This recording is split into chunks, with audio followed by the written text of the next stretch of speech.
오늘은 M&A에 대한 얘기를 좀 해드릴 건데요. M&A라는 말은 많이 들어보셨죠? merge라고 하는 것은 합병이라는 의미입니다. 그러니까 두 회사가 합쳐서 하나의 회사가 되는 거죠.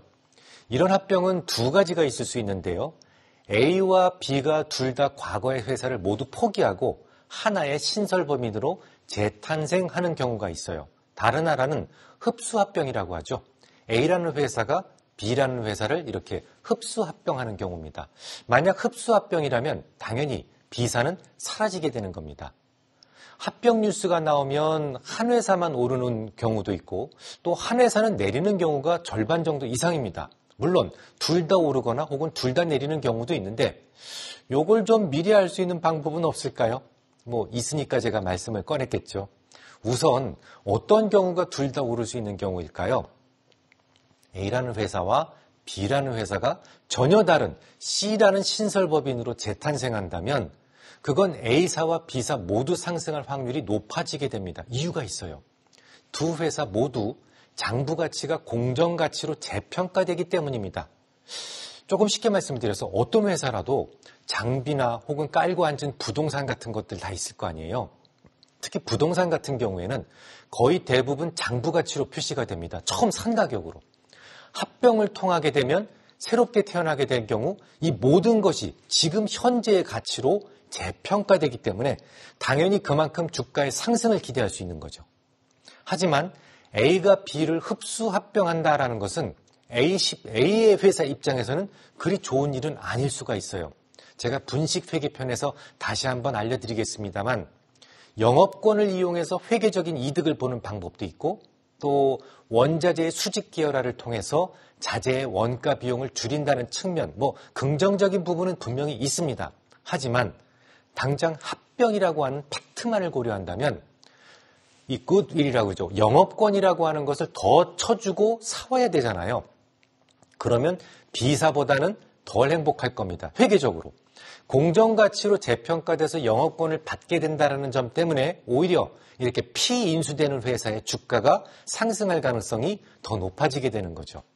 그래서 합병 소식이 있다면 가장 먼저 그것이 흡수합병인지 혹은 신설합병인지 신설법인 합병인지를 보고 어떤 종목을 사셔야 될지를 결정해야 된다는 얘기죠. 여기까지 좀 쉬워요. 문제는 애퀴지션입니다. 인수를 하게 된다는 것은 지분을 산다는 거잖아요. 만약에 A사가 B사의 지분을 취득하게 된다면 A사는 물론이고 B사 역시 그대로 남아있겠죠. 이런 경우에 국제회계기준은 두 가지의 기장법을 제시하고 있습니다. 지분이 20%를 넘어선다면 지분법으로 기장을 해야 되는데 만약 지분을 50% 넘게 취득한다면 이거는 인수죠, 인수. 그래서 인수법으로 기장을 합니다. 지분이 50%를 넘게 보유하고 있다면 A하고 B사는 회계적으로 그냥 하나의 회사로 보자는 취지입니다. 예를 들어 보겠습니다. 만약 A사의 매출이 100억이었어요. 그리고 B사의 매출이 50억 원이었습니다. 그러면 연결하는 장부는 A사가 그냥 두 개 합쳐서 150억 원의 매출을 기장해야 됩니다. 그냥 50% 이상의 지분을 취득했을 때는 하나의 회사로 보자는 것이죠. 물론 부채도 함께 합쳐져요.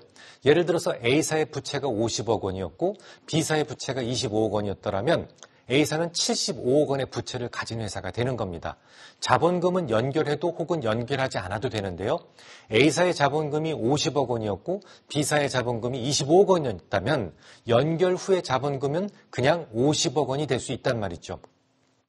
그러다 보니 인수를 하는 회사는 부채 자본 비율 등의 재무 비율이 더욱 악화될 수 있는 경향이 있습니다. 대신 이익은 연결하면 더 커지는데 사실 이 부분에 대한 논란이 좀 많은 편입니다. 지분법과 연결법의 이익이 같아야 한다는 그렇게 보는 견해도 있고 달라야 한다는 그런 견해도 있는데 저 개인적인 견해는 달라야 한다고 믿고 있습니다. 그러면 예를 들어서 설명을 드려보죠. 자, A사의 매출이 100억 원이었고 B사의 매출은 50억 원. A사의 비용은 60억 원이었고 B사의 비용은 30억 원이었습니다. 그러면 A사의 순이익은 얼마예요? 40억 원이 되고 B사의 순이익은 20억 원이 될 겁니다. 세금, 이자 이런 거 비용 다 빼고요.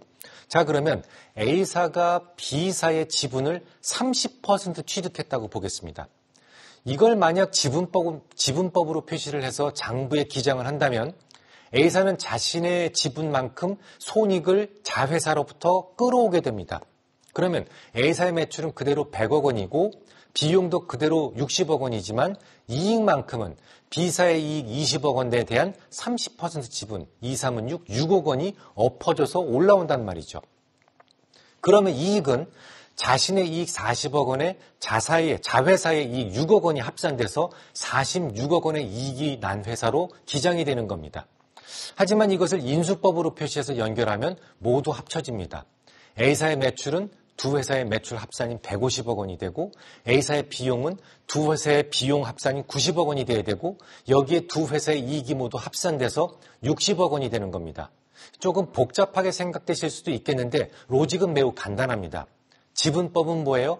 피지배회사의 손익이 지분만큼 곧장 당겨와서 표시해주면 되고 인수법은 뭐예요? 지분 관계없이 일단 자산과 부채는 몽땅 끌어오고 이익까지도 몽땅 끌어와서 합산하고 나의 지분과 관계가 없는 것은 피지배주 주분으로 따로 표시해준다. 이것만 기억하시면 돼요. 국제회계 기준에서는 50%가 되지 않더라도 실질적 지배가 목적이라면 인수법으로 기장하도록 권고하고 있는데요. 우리나라에서 국제회계 기준이 막 적용되던 시기를 전후로 이 코스닥 시장이 상대적으로 부진했던 그런 시기가 있었습니다. 지난 2010년 이후였는데요.